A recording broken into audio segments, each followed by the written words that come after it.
अगर आप समय पर अपनी गलतियों को स्वीकार नहीं करते हैं तो आप एक और गलती कर बैठते हैं। आप अपनी गलतियों से तभी सीखते हैं जब आप अपनी गलतियों को स्वीकार करते हैं। हम चाहे तो अपने आत्मविश्वास और मेहनत के बल पर अपना भाग्य खुद लिख सकते हैं, और अगर हमको अपना भाग्य लिखना नहीं आता तो परिस्थितियां हमारा भाग्य लिख देगी। आप ये नहीं कह सकते हैं कि आपके पास समय नहीं है, क्योंकि आपको भी दिन में उतना ही समय मिलता है जितना समय महान एवं सफल लोगों को मिलता है। श्री कृष्णा कहते हैं, मुसीबतों से भागना नई मुसीबतों को निमंत्रण देने के समान है। जीवन में समय समय पर चुनौतियों और मुसीबतों का सामना करना पड़ता है, एवं यही जीवन का अटल सत्य है। एक शांत समुद्र में नाविक कभी भी कुशल नहीं बन पाता। विश्वास में वो शक्ति है जिससे उजड़ी हुई दुनिया में प्रकाश लाया जा सकता है। विश्वास पत्थर को भगवान बना सकता है, और अविश्वास भगवान के बनाए इंसान को पत्थर दिल बना सकता है। जीवन में कठिनाइयां हमें बर्बाद करने नहीं आती है, बल्कि ये हमारी छुपी हुई सामर्थ्य और शक्तियों को बाहर निकलने में हमारी मदद करती है। कठिनाइयों को ये जान लेने दो कि आप उससे भी ज्यादा कठिन हो। किसी डिग्री का ना होना दरअसल फायदेमंद है। अगर आप इंजीनियर या डॉक्टर हैं तब आप एक ही काम कर सकते हैं, पर यदि आपके पास कोई डिग्री नहीं है तो आप कुछ भी कर सकते हैं। बारिश के दौरान सारे पक्षी आश्रय की तलाश करते हैं, लेकिन बाज बादलों के ऊपर उड़कर बारिश को ही अवॉइड कर देता है। ब्रह्मांड की सारी शक्तियां पहले से हमारी हैं। वो हम ही हैं जो अपनी आंखों पर हाथ रख लेते हैं और फिर रोते हैं कि कितना अंधकार है। अगर आप उन बातों एवं परिस्थितियों की वजह से चिंतित हो जाते हैं जो आपके नियंत्रण में है ही नहीं, तो इसका परिणाम समय की बर्बादी और भविष्य का पछतावा है। श्री कृष्ण कहते हैं कि जो एक बार अपमान सह ले वो मनुष्य है, जो 2 बार अपमान सह लेता है वो महात्मा है, और जो तीसरी बार अपमान सहता है वो व्यक्ति मूर्खों की गिनती में आ जाता है। दोस्तों, कई लोग कहते हैं कि लोग बेवजह हमारा बार बार अपमान करते हैं। कुछ कहते भी नहीं तो भी लोग हमारा अपमान करते हैं। पर अगर कोई हमें बार बार तंग करे, अपमान करके हमें ताना मारता रहे या हमारी हंसी उड़ाते रहे, तो हमें क्या करना चाहिए या फिर उसका जवाब देना चाहिए? यदि आप बार बार अपमान सहते रहेंगे तो आप खुद को हमेशा अपमानित महसूस करेंगे और लोग भी आपकी कद्र करना छोड़ देंगे। कोई भी आपको कुछ भी कहकर चला जाएगा। यदि आप चाहते हैं कि कोई आपका अपमान ना करे तो आपको अपने स्वाभिमान की रक्षा खुद करनी होगी। सहनशीलता में और मूर्खता में बहुत अंतर है। जो इंसान गलत करता है, अत्याचार करता है, अन्याय करता है, वो तो पाप का भागी है ही, पर जो इंसान चुप होकर अत्याचार को, अन्याय को सहता है वो भी पाप का भागी है, क्योंकि अत्याचारी को, अन्याय को पहले बार में ही रोक दिया जाए तो उसकी हिम्मत बढ़ेगी नहीं। अगर हम उसे छूट दे देंगे, उससे कुछ नहीं कहेंगे, अगली बार वह हमें और सताएगा। इसलिए आपका धर्म है कि अपने सम्मान की रक्षा करो। इस दुनिया में सबसे महंगी चीज होती है सम्मान। सम्मान ऐसे ही किसी को मुफ्त में नहीं मिल जाता। इसको अपने चरित्र से, अपने अच्छे गुण से, स्वभाव से कमाया जाता है। यदि आपके सम्मान पे, स्वाभिमान पे चोट आए तो आपको उसकी रक्षा करनी चाहिए।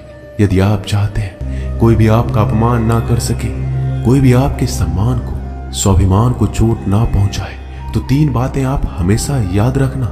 पहली बात, कुछ लोग कहते हैं हमें कोई कुछ बोल जाता है, हम तो चुप रह के सह लेते हैं, क्या करें, कैसे जवाब दें? तो अपनी इस आदत को बदलिए। कई लोग जो सहते रहते हैं और जब उनकी सहन शक्ति खत्म हो जाती है तो एकदम बम की तरह फट जाते हैं। इससे उनके रिश्ते भी टूट जाते हैं और वो खुद भी पछताते हैं। हम जवाब देते हैं तो झगड़े हो जाते हैं, हम जवाब देते हैं तो हम बुरे बन जाते हैं। इसका कारण ये है कि आपको बात करना नहीं आता। किसी की बातों का जवाब देने का मतलब ये नहीं कि हमें झगड़ा करना है या हमें क्रोध करना है। अगर कोई आपसे ऐसे शब्द कहता है जो अनुचित है तो सहज भाव में आपको उनका उत्तर देना चाहिए। किसी की बातों पर उत्तर देना झगड़ा करना नहीं होता, क्रोध करना नहीं होता। आपको सीखना है बिना क्रोध किए लोगों के बातों का कैसे उत्तर दे सकते हैं? कई लोग कहते हैं हम बात करते हैं तो झगड़ा हो जाता है। कई लोग कहते हैं हम एक जवाब देते हैं तो सामने वाला हमें दूसरा जवाब देता है, जिससे हम चुप हो जाते हैं। हम क्या करें? हम बात नहीं कर पाते। जब तक आप बात नहीं करेंगे तब तक आप बात करना नहीं सीख पाएंगे। ऐसे तो आपको हर कोई चुप करा के चला जाएगा। जितना आप बात करेंगे उतना लोगों की बातों का बेहतर जवाब दे पाएंगे। आप बात ही नहीं करेंगे, आप उत्तर ही नहीं देंगे तो कैसे आपकी बुद्धि का, आपकी वाणी का विकास होगा? एक व्यक्ति तैरने गया। जब वो पहले दिन तैरने के लिए पुल में उतरा तो उसे तैरना तो आता ही नहीं था, तो वो डूबने लगा। उसका दोस्त वहीं पास में खड़ा था। वह व्यक्ति हाथ पैर चलाने लगा पर वो डूबता जा रहा था। फिर उसके दोस्त ने देखा कि ये डूब ना जाए, फिर उसको बचाकर बाहर ले आया। वह व्यक्ति पानी से इतना डर गया, उसने कहा मैं पानी में अब तभी जाऊंगा जब मुझे तैरना आ जाएगा। क्या ऐसा संभव है? क्या कोई व्यक्ति पानी में उतरे बगैर तैरना सीख सकता है? ठीक उसी प्रकार जब आप लोगों के बातों का उत्तर नहीं देंगे, जवाब नहीं देंगे तो आपको बात करना कैसे आएगा? आप ऐसे चुप करके सहते जाएंगे तो कैसे बात कर पाएंगे? याद रखना एक बात, अगर आप हर किसी की बातों को ऐसे चुप करके सहते रहोगे तो आप जिंदगी भर अपमानित होते रहेंगे। प्रेम भाव से, सहज भाव से लोगों की बातों का उत्तर देना सीखिए, बिना क्रोध में आए। यही तो कला है। लोगों को उत्तर देना नहीं आता, क्रोध करना आता है, झगड़ा करना आता है। आपको इन्हीं बातों का अभ्यास करना है कि बिना आवेश में आए, बिना क्रोध में आए, प्रेम भाव से, सहज भाव से हमें अपने स्वाभिमान की रक्षा करनी है। लोगों को उत्तर देना है, चुप करके कुछ भी नहीं सहना। याद रखना एक बात, जब तक आप अपनी रक्षा के लिए उठ खड़े नहीं होते तब तक आपकी रक्षा के लिए कोई नहीं आएगा। जिस दिन आपने अपने भीतर हिम्मत जगा ली, शक्ति जगा ली, उसके बाद आपको दुनिया में कोई हरा नहीं सकता। दूसरी बात, आप खुद को हमेशा बेहतरीन करते रहिए, खुद के ज्ञान को बढ़ाते रहिए। हर दिन आप खुद से पूछिए कि आपने जिंदगी में क्या सीखा, क्या प्राप्त किया। ज्ञान सिर्फ किताब नहीं, हाँ किताबें भी पढ़िए, क्योंकि किताबें आपकी बुद्धि का विकास करती है, जिससे आप जिंदगी को और बेहतर देख पाते हैं। लेकिन अपनी चेतना को, अपनी समझ को, अपने अनुभव को भी डेवलप करना जरूरी है। खुद पे मेहनत कीजिए। जितना आप डेवलप करेंगे आपके अंदर उतना ज्ञान बढ़ेगा, समझ बढ़ेगी, आप उतना ही ज्यादा कॉन्फिडेंट हो जाएंगे। जितना आप लाइफ में कॉन्फिडेंट रहेंगे आप किसी का भी अत्याचार चुप करके सहन नहीं करेंगे।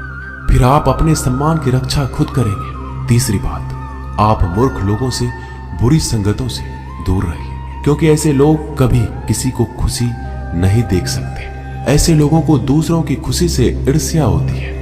ऐसे लोग दूसरों को हमेशा नीचा दिखाने में, नीचा गिराने में रहते हैं कि कैसे इसे नीचा दिखाया जाए, कैसे इसकी हंसी उड़ाया जाए, इसको ताने मारे जाए। ऐसे लोगों का स्वभाव ही ऐसा होता है। ऐसे लोग कभी बदल नहीं सकते। ऐसे लोगों से आप दूर रहिए। अगर जिंदगी में आप इन 3 बातों को याद रखेंगे, अपने जीवन में उतारेंगे, कोई भी व्यक्ति आपको अपमानित नहीं कर पाएगा। तो अपने स्वाभिमान, अपने सम्मान की रक्षा आपको खुद करना आना चाहिए। दोस्तों, ये वीडियो यहीं समाप्त होती है। मिलते हैं अगली वीडियो में। अपना ख्याल रखिएगा। धन्यवाद। जय श्री कृष्ण।